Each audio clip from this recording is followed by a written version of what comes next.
ദൈവതിരുനാമത്തിന് മഹത്വം ഉണ്ടാകട്ടെ. പരിശുദ്ധ സഭ നമ്മുടെ കർത്താവിന്റെ രക്ഷാകരമായ കഷ്ടാനുഭവത്തിന്റെയും അമൂല്യമായ ക്രൂശുമരണത്തിന്റെയും സർവോപരി സന്തോഷത്തിന്റെ ഉയർപ്പിന്റെയും ഒക്കെ ദിനങ്ങളിലേക്ക് നമ്മെ നയിക്കുന്ന ആ വലിയ നോമ്പിന്റെ പകുതിയിലേക്ക് എത്തുകയാണ്.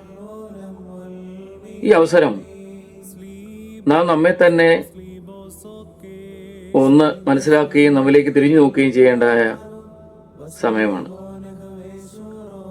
ഇത്ര അധികം ദൈവാനുഭവങ്ങളിലൂടെ കഴിഞ്ഞ ദിവസങ്ങളിൽ നാം കടന്നുപോയപ്പോൾ ദൈവവുമായി എത്രയധികം ഇഴയടുപ്പമാണ് നമ്മുടെ മുമ്പിനുണ്ടായത്, അല്ലെങ്കിൽ എന്തുമാത്രമാണ് നമ്മുടെ ആചാരാനുഷ്ഠാനങ്ങളും പ്രാർത്ഥനകളിലും നമ്മുടെ വ്യക്തിത്വത്തിൽ, സമീപനങ്ങളിൽ, നിലപാടുകളിൽ വ്യത്യാസമുണ്ടാക്കിയത് എന്നും അന്വേഷിച്ചുകൊണ്ട് അതൊന്നും സാധ്യമായില്ലെങ്കിൽ ഇനി കുറെ കൂടെ ദേവാലയ മധ്യത്തിൽ നാട്ടപ്പെട്ട പരിശുദ്ധ ശ്ലീബായിലേക്ക് നോക്കി കുറെ കൂടെ ആഴത്തിൽ പരുവപ്പെടാനുള്ള പ്രാർത്ഥനയുടെയും ഉപവാസത്തിന്റെയും ദിനങ്ങളായി മാറ്റേണ്ട ഒരു അനുഭവത്തിലേക്കാണ് നാം വളരേണ്ടത്.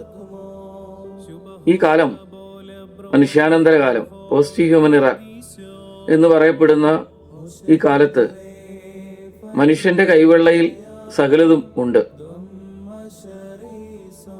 നിർമ്മിത ബുദ്ധിയും സാങ്കേതിക വിദ്യകളും ഹ്യൂമനോയിഡുകളും, എന്തിന് ജീനോം എന്ന എഡിറ്റിങ്ങിലൂടെ നമുക്ക് ഭാവിയിൽ ഉണ്ടാകാനിരിക്കുന്ന അസുഖങ്ങളെ പോലും മനുഷ്യനെ തിരിച്ചറിയാൻ പറ്റുന്ന തരത്തിൽ നാം വളർന്നു കഴിഞ്ഞു.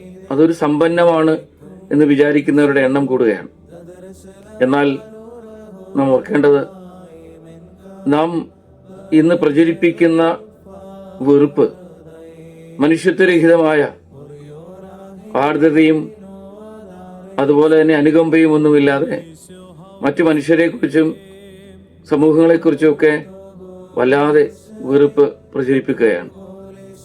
രാഷ്ട്രങ്ങൾ തമ്മിലും മതങ്ങൾ തമ്മിലും ഈ വെറുപ്പ് മുഖാന്തരം വലിയ അകലം ഉണ്ടായിരിക്കുന്നു.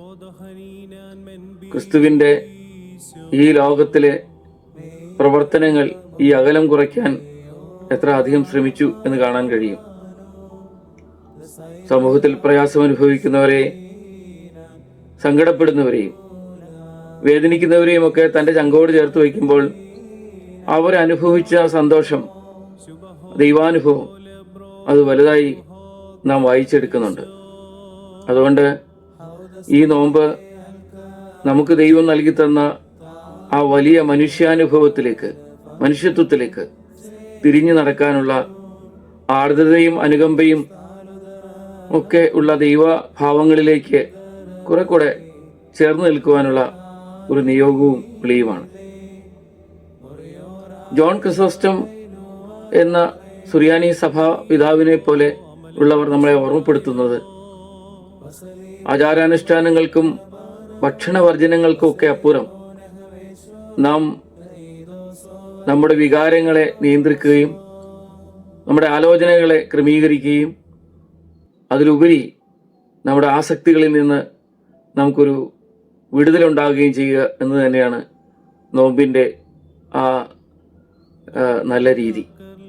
അത് തന്നെയാണ് നോമ്പ് നമ്മുടെ ജീവിതത്തിൽ ഉണ്ടാക്കിയെടുക്കേണ്ടത്. അതുകൊണ്ട് ഈ ദിനങ്ങൾ നാം പകുതി കഴിഞ്ഞ് ക്രിസ്തുവിൻ്റെ സഹനങ്ങളിലേക്ക് നടന്നെടുക്കുമ്പോൾ കുറെ കൂടെ നമ്മെ ക്ലെൻസ് ചെയ്യാനായിട്ട്, ക്രിസ്തു തൻ്റെ ജീവിതം കൊണ്ട് വരച്ചു കാണിച്ച പുതിയ മാർഗങ്ങൾ, പുതിയ ജീവിത കല അഭ്യസിക്കുവാനായിട്ട് നമുക്കിടയാകട്ടെ. അത് തിരുവചനങ്ങളുടെ പാരായണങ്ങളും നന്മ പ്രവൃത്തികളും, അടുത്തു നിൽക്കുന്നവനെ അടുത്തറിയാനും അയൽവക്കക്കാരനെ ചേർത്ത് നിർത്താനും വെറുപ്പും വിദ്വേഷവും ഒക്കെ ജീവിതത്തിൽ നിന്ന് മാറ്റി ആർദ്രതയോടെ സഹജീവികളെ കാണാനും പ്രകൃതിയെ കാണാനും മറ്റു ഉള്ളവരോടുള്ള നമ്മുടെ ബന്ധങ്ങൾ ആഴത്തിൽ പരുവപ്പെടുത്തുവാനും, അത് ദൈവവും മനുഷ്യനുമായ ബന്ധം ഒരുപാട് ആഴത്തിലുള്ള ഇതാക്കാനും ഈ നോമ്പ് നമുക്കിടയാകട്ടെ എന്ന് പ്രാർത്ഥിക്കുന്നു. അതിന് ദൈവത്തിൻ്റെ പരിശുദ്ധാത്മാവ് നമുക്ക് കൂട്ടായി നിൽക്കട്ടെ. ഡൽഹിയിലെ യുവജന പ്രസ്ഥാനം ഈ ദിനങ്ങൾ ധ്യാനാത്മകമായി അവരുടെ ജീവിതം ക്രമീകരിക്കുമ്പോൾ ആ കുഞ്ഞുങ്ങളോടുകൂടെ ഞാനും ചേർന്ന് നിൽക്കുകയാണ്. ദൈവം എല്ലാവരെയും അനുഗ്രഹിക്കട്ടെ.